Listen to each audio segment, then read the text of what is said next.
warahmatullahi wabarakatuh. Saya Amelia Unisa Mukolinta dari Program Studi Pendidikan Agama Islam kelas D semester 1 IAIN Sultan Amai Gorontalo. Nah, dalam video ini saya akan membahas etika, moral, dan tanggung jawab keilmuan. Nah, sebelum masuk pada pembahasan, saya akan menjelaskan apa itu etika, moral, dan tanggung jawab keilmuan. Etika adalah sesuatu di mana dan bagaimana cabang utama filsafat yang mempelajari nilai atau kualitas yang menjadi studi mengenai standar dan penilaian moral. Etika mencakup analisis dan penerangan konsep seperti benar, salah, baik, buruk, dan tanggung jawab.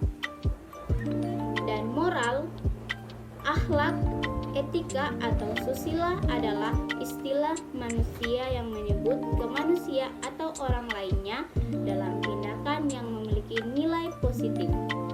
Manusia yang tidak memiliki moral disebut amoral, artinya dia tidak bermoral dan tidak memiliki nilai positif dalam pandangan manusia lainnya. Tanggung jawab keilmuan. Tanggung jawab keilmuan adalah sesuatu hal yang secara tidak langsung mengenai tanggung jawab manusia. Dalam hal ini, ilmuwan yang mencari, mempraktikkan, dan menerapkan atau menggunakan ilmu atau pengetahuan tersebut dalam kehidupan. So, langsung saja kita masuk pada pembahasannya, yaitu etika, moral, dan tanggung jawab keilmuan yang ditulis oleh Ihsan Fuad. Ilmu pengetahuan merupakan salah satu hal penting yang harus dimiliki dalam kehidupan manusia. Singkatnya, ilmu merupakan sarana membantu manusia dalam mencapai tujuan hidupnya. Ilmu dan moral adalah hal yang saling berhubungan.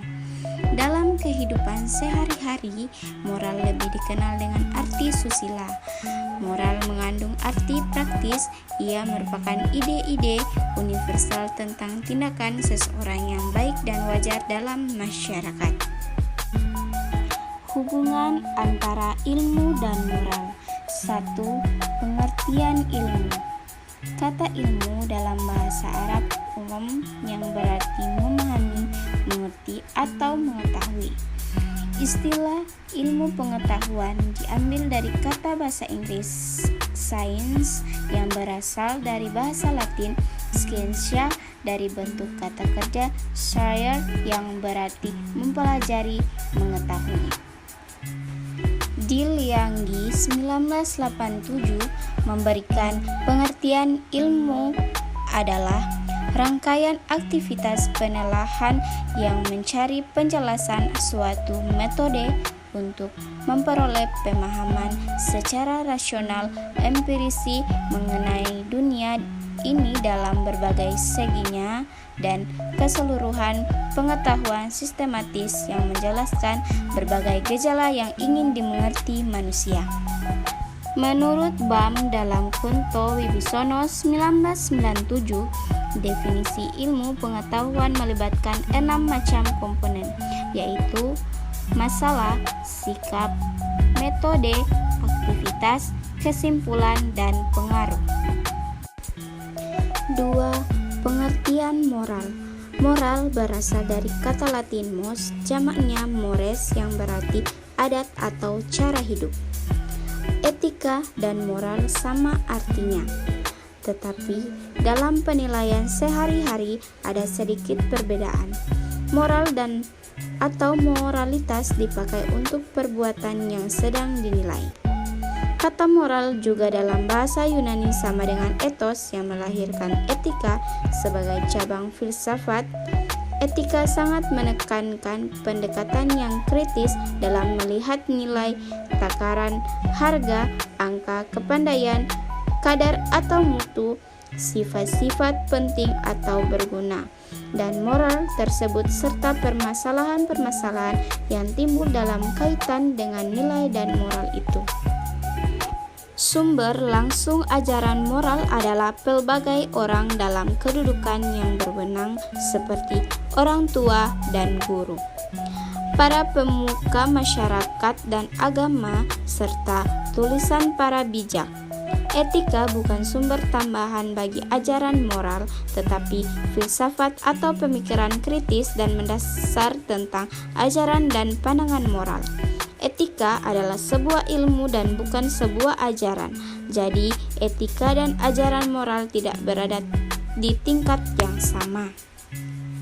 Jadi, moral merupakan kondisi, pikiran, perasaan, ucapan, dan perilaku manusia yang terkait dengan nilai-nilai baik dan buruk. Manusia yang tidak memiliki moral disebut amoral, artinya dia tidak bermoral dan tidak memiliki nilai positif di mata manusia lainnya. Sehingga moral adalah hal mutlak yang harus dimiliki oleh manusia. Moral itu sifat dasar yang diajarkan di sekolah dan manusia harus mempunyai moral jika ia ingin dihormati oleh sesamanya.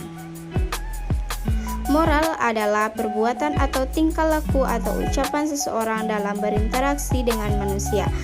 Apabila yang dilakukan seseorang itu sesuai dengan nilai rasa yang berlaku di masyarakat tersebut dan dapat diterima serta menyenangkan di lingkungan masyarakatnya, maka orang itu dinilai mempunyai moral yang baik.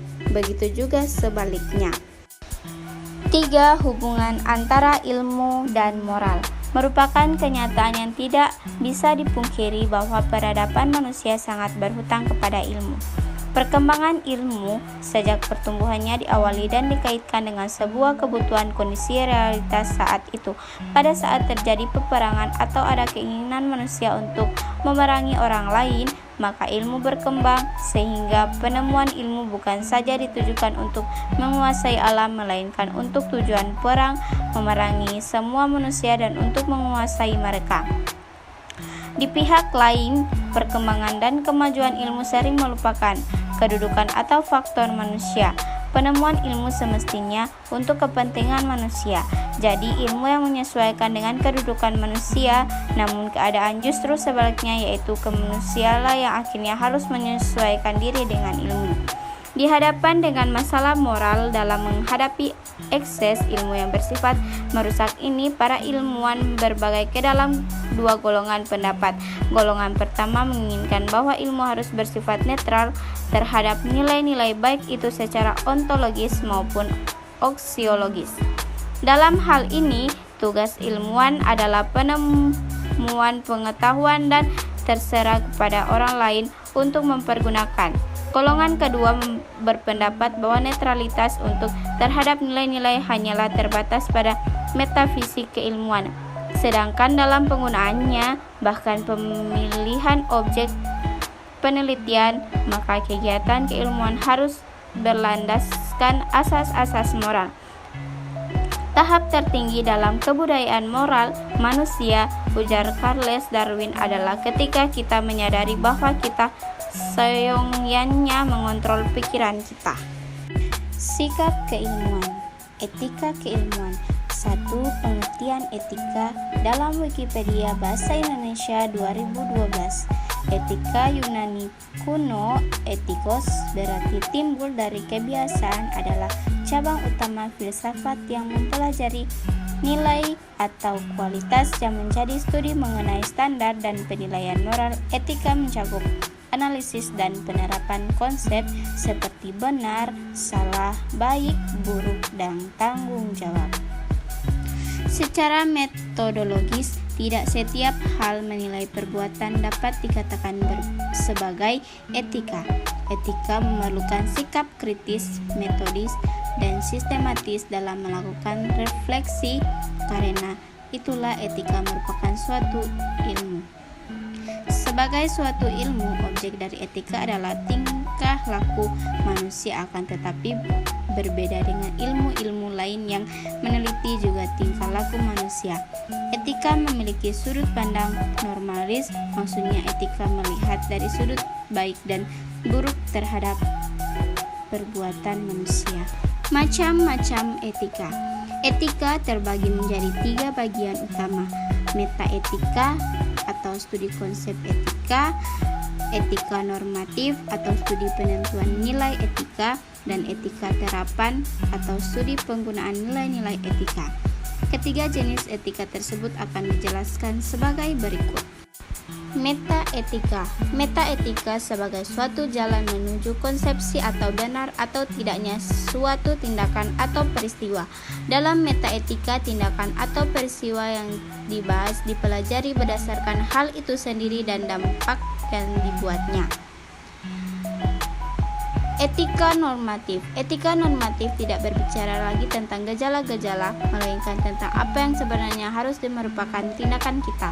Dalam etika normatif, norma-norma dinilai dan sikap manusia ditentukan Homersma 1994/24. Jadi, etika normatif berbicara mengenai pelbagai norma yang menuntun tingkah laku manusia. Etika normatif memberi penilaian dan himbauan kepada manusia untuk bertindak sebagaimana seharusnya berdasarkan norma-norma. Ia menghimbau manusia untuk bertindak yang baik dan menghindari yang jelek. Hal yang sama juga dirumuskan Berten 1993/18 dengan mengatakan bahwa etika normatif itu tidak deskriptif melainkan preskriptif, memerintahkan, tidak melukiskan melainkan menentukan benar tidaknya tingkah laku atau anggapan moral. Untuk itu ia mengadakan argumentasi. Jadi ia mengemukakan alasan-alasan mengapa suatu anggapan moral dapat dianggap benar atau salah. Etika terapan. Etika terapan adalah etika yang mencoba membangun jembatan antara prinsip-prinsip moral dasar yang masih cukup abstrak dan umum yang diberikan oleh etika umum dan penanganan masalah-masalah moral konkret dalam praksis kehidupan, baik pribadi maupun sosial. Etika sendiri sebagai cabang ilmu filsafat atau teologi sebenarnya sudah merupakan ilmu yang menyangkut praksis kehidupan. Akan tetapi sifat terapannya masih dapat lebih dipertajam lagi dengan mencoba berdasarkan informasi yang diperoleh dari ilmu-ilmu khusus yang tersangkut, memberikan prinsip-prinsip dan norma-norma moral yang lebih operasional. Sudarminta dalam Susanto DKK ED 1962/21 dalam Tata 2012. Di bidang etika, tanggung jawab seorang ilmuwan adalah bersifat objektif, terbuka, menerima kritik, menerima pendapat orang lain, kukuh dalam pendirian yang dianggap benar, dan berani mengakui kesalahan. Sikap keilmuan. Sikap keilmuan dalam hal ini merupakan sikap ilmiah dari seorang peneliti atau ilmuwan. Sikap ilmiah adalah sikap-sikap yang seharusnya dimiliki oleh setiap ilmuwan dalam melakukan tugasnya untuk mempelajari, meneruskan, menolak atau menerima serta merubah atau menambah suatu ilmu. Menurut Profesor Harsojo dalam Lisa menyebutkan 6 macam sikap ilmiah, diantaranya adalah sebagai berikut. Objektivitas. Dalam peninjauan yang penting adalah objeknya. Sikap serba relatif. Ilmu tidak mempunyai maksud mencari kebenaran mutlak. Ilmu berdasarkan kebenaran ilmiah atas beberapa postulat secara priori telah diterima sebagai suatu kebenaran. Malahan teori-teori dalam ilmu sering untuk mematahkan teori yang lain. Sikap skeptis adalah sikap untuk selalu ragu-ragu terhadap pernyataan-pernyataan yang belum cukup kuat dasar-dasar pembuktiannya. Kesabaran intelektual, sanggup menahan diri dan kuat untuk tidak menyerah pada tekanan agar dinyatakan suatu pendirian ilmiah, karena memang belum selesainya dan cukup lengkapnya hasil dari penelitian adalah sikap seorang ilmuwan. Kesederhanaan adalah sikap secara berpikir, menyatakan dan membuktikan sikap tidak memihak pada etik.